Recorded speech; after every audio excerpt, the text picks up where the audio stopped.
Habari, naitwa Social Cake Studio. Karibu tujifunze namna ya kutengeneza egg chop ukiwa nyumbani kwako. Sasa mimi nainjika flambini yangu, naiweka mafuta. Kisha nitachukua nyama yangu ya kusaga. Mimi nina nyama ya kusaga pamoja na mkate na mayai yaliyochemshwa tayari pamoja na viungo. Utaviona kwa huko mbele ya safari. Sasa baada ya kuipika nyama yangu kidogo na mafuta ili iweze kuchanganyikana, ninachukua tangawizi pamoja na kitunguu saumu kilichosagwa, kisha nitachanganya kwenye nyama. Na kisha nitachukua turmeric powder au manjano, nitachanganya. Nitaweka na limau, nitakamulia maji ya limau pamoja na kuweka chumvi. Kisha nitaipika nyama yangu mpaka ikauke, isiwe na maji. Kama hivi imeshabadilika rangi, imeiva.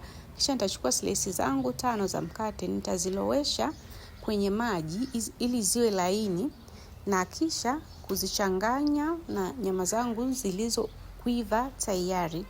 Na baada ya hapo nitachukua mayai yangu ambayo nimeyachemsha, kisha kuyamenya na kuanza kutengeneza maumbo kama hivyo. Na baada ya kutengeneza maumbo, nikapanga egg chop zangu kwenye tray, na kisha nikachukua mayai nikayachanganya kama hivyo unavyoona. Na baada ya hapo nikachukua egg chop zangu nikazitumbukiza mle ili ziweze kupata mchanganyiko wa mayai. Hakikisha mchanganyiko unaenea kwenye egg chop yote. Na baada ya hapo nitaanza kuzikaanga egg chop zangu. Pia unaweza ukaweka bread crumbs au chenga za mkate kavu kwa juu, ukitaka, ni wewe mwenyewe na mapenzi yako. Baada ya hapo egg chop zangu zimeiva kama hivyo. Ni nzuri sana, ni tamu na zinapendwa na watu wengi. Kwa hiyo baada ya kumaliza, basi usisahau kulike, kushare pamoja na kutoa maoni yako hapo chini.